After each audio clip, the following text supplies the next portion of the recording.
Ya, Assalamualaikum warahmatullahi wabarakatuh. Perkenalkan, kami dari mahasiswa jurusan Kimia dan Konseling Universitas Negeri Semarang akan menanyakan sebuah video tentang teknik konseling pendekatan SFBT. Ya, di sini kami akan menjelaskan tiga tekniknya teman-teman. Yang pertama adalah scaling question, yang kedua adalah exception question, dan yang ketiga adalah miracle question.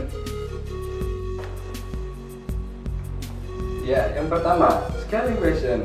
Scaling question adalah pertanyaan yang dimana konseli menilai dirinya, yaitu masalah atau pencapaian tujuan berdasarkan skala antara 1 sampai 10. Untuk tujuan dari scaling question di sini adalah memudahkan konseli berpikir apa yang akan dilakukan dan bagaimana mereka mengambil langkah untuk kedepannya.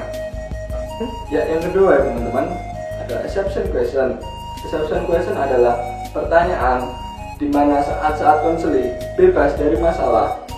Untuk tujuan dari exception question adalah menempatkan konseli pada waktu-waktu tidak ada masalah. Yang ketiga teman-teman ada miracle question. Miracle question adalah pertanyaan yang mengarahkan konseli berimajinasi apa yang akan terjadi jika suatu masalah terselesaikan secara ajaib. Ya, tujuan dari miracle question sendiri adalah meminta konseli untuk mempertimbangkan keajaiban tersebut, membuka celah kemungkinan di masa yang akan datang. Apakah teman-teman sendiri sudah mengerti? Ya, untuk mengingat kembali teknik scaling question, exception question, dan miracle question, baiknya kita akan melihat cuplikan video teknik yang telah kami sajikan.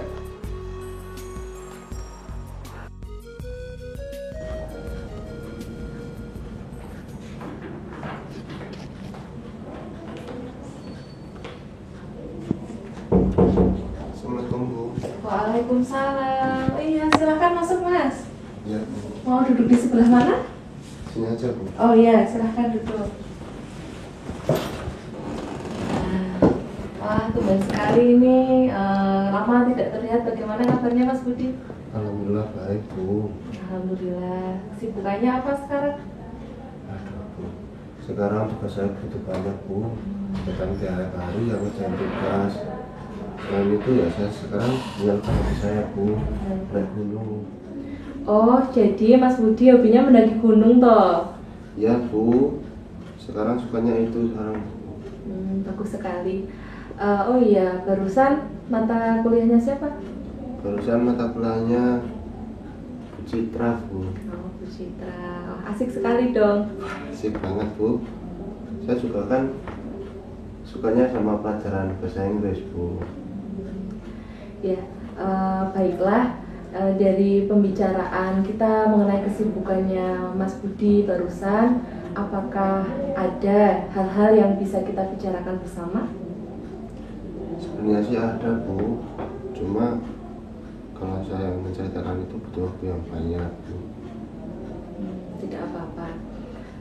Sebenarnya saya senang sekali Mas Budi mau datang kemari dan mau menceritakan hal-hal yang dialami oleh Mas Budi. Dan untuk waktu 1 jam ke depan, Ibu kebetulan tidak ada jam kuliah, jadi kita bisa untuk berdiskusi bersama. Nah, Mas Budi nanti bisa menceritakan pelan-pelan apa yang dialami Mas Budi sekarang. Dan perlu diketahui, Ibu pasti akan menjaga kerahasiaan hal-hal yang akan kita bicarakan nanti. Dan perlu diingat juga bahwa di sini Ibu bukan Wonder Woman yang bisa menyelesaikan semua masalah, tapi kita bisa mencari solusi-solusinya dengan berdiskusi bersama. Untuk itu, apakah kita bisa menggunakan waktu ini dengan sebaik-baiknya? Oh, kalau memang seperti itu, gini Bu masalahnya. Masalahnya itu sama bapaknya saya Bu. Ini juga masalahnya menyangkut hobi saya. Yang itu Bu, naik gunung. Kan saya tuh suka hobi itu udah lama Bu. Cuma saya tuh mikir tiap saya mau naik gunung kan butuh uang banyak Bu. Jadinya saya itu pinjam uang teman saya. Saya juga pengen Bu namanya punya perlengkapan pendakian, tapi harganya Bu yang begitu mahal. Jadinya tuh saya punya inisiatif Bu, inisiatif menggelapkan uang kuliah Bu, buat beli perlengkapan itu. Awalnya orang tua saya nggak masalah Bu, masalah hobi saya. Tapi setelah itu orang tua saya tahu saya menggelapkan uang kuliah. Jadinya tuh orang tua saya tuh marah Bu sama saya. Dia tuh marah banget sampai ngomong kalau bakalan nggak membiayai kuliah saya, kos-kosan saya, hati saya nggak bakalan dibayar sama bapak ibu saya. Jadinya tuh saya takut Bu, saya bingung, saya tuh harus gimana Bu. Akhir-akhir ini saya juga sering kuliah tuh tiduran Bu, gara-gara saya kecapean naik gunung. Ya, dari permasalahan-permasalahan yang diuraikan oleh Mas Budi, saya mengetahui bagaimana perasaan Mas Budi dalam menyikapi permasalahan ini memang tidak mudah.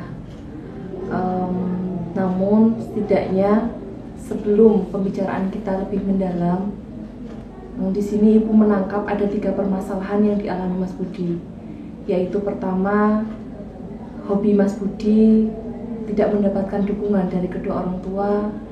Yang kedua, di mana Mas Budi telah menggelapkan atau menyalahgunakan uang kuliah Mas Budi. Dan yang ketiga adalah di mana Mas Budi mengalami kesulitan belajar karena aktivitas mendaki gunung. Nah, dari ketiga ini sekiranya mana yang dirasa Mas Budi yang harus kita bahas terlebih dahulu? Yaitu Bu, masalah hubungan saya dengan bapak ibu saya. Itu sangat membebani hidup saya Bu. Jadinya sekarang setelah kejadian itu, hubungan saya dengan ibu saya itu jadinya tuh enggak harmonis Bu, enggak seperti dulu. Dengan kata lain, apakah Mas Budi menyesal karena telah menyalahgunakan uang kuliah? Iya Bu, saya menyesal gara-gara kejadian itu Bu, yang saya menyalahgunakan uang kuliah. Jadinya hubungan saya dengan bapak ibu jadinya tidak harmonis Bu, kayak dulu lagi. Ya pengennya saya sih Bu, kuliahnya ya jalan, hobi saya juga jalan. Tapi bapak ibu saya itu pengennya tuh kuliah saya tuh fokus, gak usah aneh-aneh. Jadinya tuh saya bingung Bu. Pada dasarnya di sini Mas Budi dengan orang tua ada perbedaan prinsip dalam urusan pendidikan ya? Iya Bu, orang tua saya tuh sensitif sekali Bu. Kalau masalah pendidikan, pengennya tuh anaknya tuh sukses lah masalah pendidikan, biar besoknya tuh, kata bapak saya tuh, biar besoknya tuh kerjanya tuh enak, nggak susah lah kayak orang tua. Maunya tuh sih gitu semuanya. Jadinya tuh bapak ibu kalau masalah urusan pendidikan pasti sensitif, apalagi itu kalau ada hubungannya sama yang penyalahgunaan uang saya sama hobi saya, pasti orang tua saya itu marah besar Bu. Jadinya tuh saya tuh merasa takut, bingung jadinya Bu kalau bapak ibu saya itu lagi kejadian kayak gitu Bu. Apakah yang dimaksud Mas Budi adalah ketakutan itu tentang kemarahan kedua orang tua Mas Budi? Iya Bu, dada saya begitu sesak Bu kalau kepikiran masalah itu, dimana bapak saya dan ibu saya itu begitu marah Bu. Dia sampai teriak-teriak marahin saya, sampai dia juga bilang katanya mau membakar semua peralatan pendakian saya Bu, seperti tas, tenda, dan lain-lain Bu. Selain itu ya bikin saya tambah takut, sampai tangan saya itu berkeringat dingin Bu, ketika bapak ibu saya ngomong bahwa mereka nggak bakalan mau membiayai kuliah saya. Jadinya saya begitu takut Bu.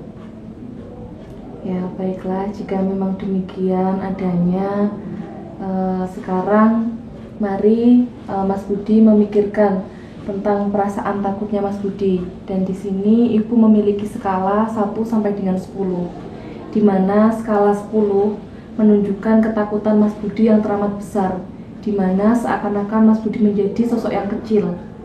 Dan skala 1 adalah di mana Mas Budi tidak merasakan ketakutan sama sekali. Mengerti? Ya, mengerti, Nah, Bu. dari skala itu, sekiranya Mas Budi sekarang berada pada di posisi mana? Kalau di skala 1 sampai 10 sih, Bu, kira-kira di skala nomor 7 lah, Bu. Jadi masih pada skala 7 ya. Nah, di skala 7 itu bisa lebih diuraikan kembali bagaimana tepatnya perasaan Mas Budi di skala 7 itu. Ya, jadi kalau di skala 7 itu maksudnya saya tuh kepikiran terus, Bu, kepikiran atas ketakutan saya. Saya tuh kepikiran di mana bapak ibu saya itu marahin saya, Bu, pada saat di kos, di kampus. Saya tuh kepikiran terus, Bu, mengenai permasalahan itu, Bu. Jadinya tuh saya sekarang kalau mau pulang tuh takut, Bu. Jadi Mas Budi mengatakan kepikiran terus seperti itu. Nah, tapi apakah memang permasalahan itu selalu terpikirkan atau ada saat-saat di mana Mas Budi tidak memikirkan permasalahan itu? Ya ada sih, Bu, ketika saya lagi kumpul sama teman-teman, lagi main game, nggak pernah semangat sekali masalah itu. Bagus, berarti di sini Mas Budi memiliki saat-saat di mana Mas Budi bisa merilekskan diri atau membebaskan diri dari permasalahan-permasalahan Mas Budi, seperti itu. Iya sih, Bu, ternyata ada juga ya, Bu, waktu dimana saya tidak memikirkan hal itu. Baiklah, dari pembicaraan kita beberapa menit ini dapat kita simpulkan sementara bahwasanya saat ini Mas Budi sedang dalam keadaan yang tidak menyenangkan, Ya, di mana terdapat permasalahan. Yang pertama, hobi Mas Budi tidak mendapatkan dukungan dari kedua orang tua. Kedua, adanya perbedaan prinsip. Dan yang ketiga adalah kemarahan kedua orang tua Mas Budi yang menjadikan hubungan kalian tidak harmonis. iya, Bu. Pengennya saya sih hubungan saya dan bapak ibu menjadi rukun kembali, Bu, seperti dulu. Bagus apabila Mas Budi memiliki niatan seperti itu. Nah, sekiranya langkah-langkah apa yang hendak Mas Budi lakukan untuk mencapai niatan tersebut? Ya mungkin saya mau pulang, Bu, pulang terus temuin ibu saya dulu, Bu. Soalnya saya kebiasaan mau komunikasikan tuh sama ibu dulu daripada sama bapak. Ya dulu emang saya tuh kebiasaannya kalau ada apa-apa, ada masalah apa-apa tuh ditanya sama ibu dibanding sama bapak. Ya saya tuh ngomong dulu sama ibu, apa yang diingin ibu, apa yang diingin saya, biar saya tuh bisa komunikasi sama ibu dulu apa yang harus dilakukan. Terus dari ibu tuh bicara sama bapak mengenai hal itu. Ibu yang berbicara dengan Bapak? Ya, Bu, ibu saya bicara sama bapak, soalnya kan bapak saya tuh kebiasaan tuh pendiam, Bu, jadinya tuh susah kalau diajak diskusi. Jadinya tuh kebiasaan saya ya diskusi dulu sama ibu dulu, lalu nanti ibu ngomong sama bapak, setelah itu kita diskusi bareng. Bagus sekali. Namun di sini coba dipikirkan kembali, kapan terakhir kali Mas Budi berbicara atau ngobrol-ngobrol bersama dengan Bapak? Ya kira-kira 1 bulan yang lalu lah, Bu, ketika kemarin tuh pas liburan kayaknya saya pulang, jadi itu pagi-pagi lah, Bu. Biasanya kan kalau pagi bapak itu sering baca koran di depan lah di teras rumah. Nah di situ saya juga lagi bersihin rumah burung kesukaan saya, kan saya juga pelihara burung. Nah, di situ bapak tuh ngasih lah beberapa wejangan sama saya mengenai saya harus kuliah yang harus bener, nggak boleh yang neko-neko lah, Bu, gitu. Nah ketika permasalahan ini tiba, bapak sama aku jadi sensitif Bu. Jadinya tuh dia tuh sering marah-marah lah Bu sama saya. Jadinya tuh kalau sekarang saya mau pulang tuh takut. Baiklah, sekarang gini saja Mas Budi, mari sejenak kita berimajinasi. Sekarang coba kita bayangkan bersama-sama bahwa di sini adalah waktunya tidur dan keadaan di rumah menjadi sangat tenang. Nah, di saat itulah terjadi sebuah keajaiban, di mana persoalan-persoalan yang Mas Budi ceritakan kepada saya dapat terselesaikan. Namun Mas Budi tidak mengetahuinya. Dan saat perlahan bangun tidur, sekiranya apa yang berbeda dari kehidupan Mas Budi? Saya sangat bahagia lah Bu, tentunya. Terus mungkin saya akan menceritakan beberapa pengalaman saya sama bapak ibu saya. Mungkin dari pengalaman kuliah saya, pengalaman dari hobi saya, mungkin juga mengenai cerita tentang impian-impian saya setelah selesai kuliah, dengan impian-impian bapak ibu saya itu, tentang apa yang akan saya capai ketika saya sudah lulus kuliah. Ya, bagus sekali. Nah, sekarang di sini Ibu tidak menanyakan seberapa jauh perubahan yang telah kita capai bersama. Seperti tadi di awal, Ibu ingin menanyakan tentang penskalaan. Di sini Ibu mempunyai skala 1 sampai dengan 10. Skala 1 di mana Mas Budi masih memiliki ketakutan-ketakutan yang besar dan tidak ada perubahan sama sekali. Dan skala 10 di mana Mas Budi benar-benar merasakan kelegaan, masalah-masalah Mas Budi terasa lebih ringan, dan di sini Mas Budi telah mengetahui tujuan-tujuan yang lebih positif. Sekiranya di mana posisi Mas Budi saat ini? Ya sekitar skala nomor 8 lah Bu, dimana saya itu yang dulunya itu terbebani masalahnya. Ibu juga tahu sendirilah permasalahan saya, dimana saya itu sangat terbayang-bayang masalah saya dengan kedua bapak ibu saya.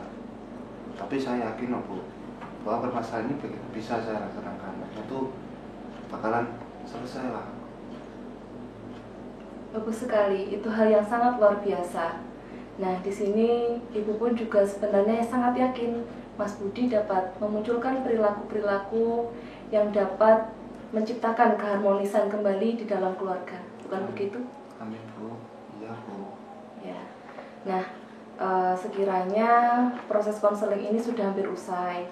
Namun di sini Ibu ingin mengetahui terlebih dahulu apa sih perolehan Mas Budi dari sesi konseling ini? Apa yang Mas Budi peroleh dari sesi ini? Ya Bu, ya awalnya yang saya sangat terbebani dengan permasalahan saya, dimana saya itu sangat terbayang-bayang rasa takut tentang apa permasalahan yang saya hadapi Bu. Tapi setelah kegiatan konseling ini, saya jadi bisa tahu dan paham bagaimana langkah-langkah untuk menyelesaikan masalah ini Bu. Dengan awalnya saya pulang ke rumah, ketemu sama bapak ibu untuk mendiskusikan masalahnya Bu. Terus saya akan meminta maaf juga kalau saya juga tahu bahwa saya itu salah.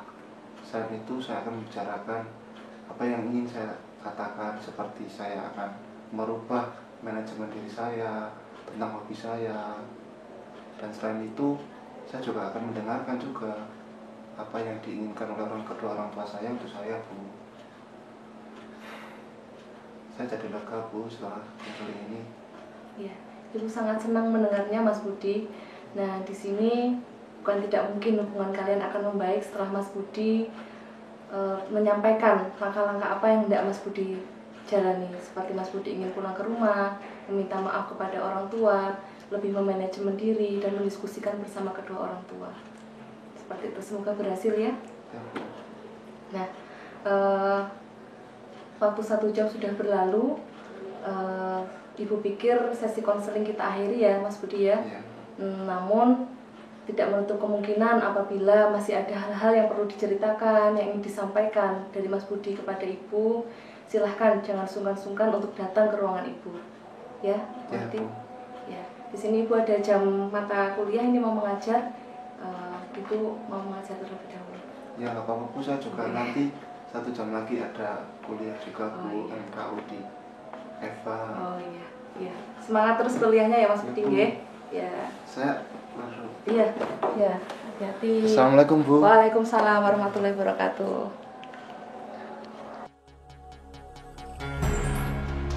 Nah, mudah bukan? Pada intinya, teknik solution focus based counseling lebih memfokuskan pada solusi dan tidak banyak membahas tentang permasalahan konseling. Ya, terima kasih. Sekian persembahan dari kami. Jika ada kata-kata yang kurang berkenan, mohon dimaafkan. Assalamualaikum warahmatullahi wabarakatuh.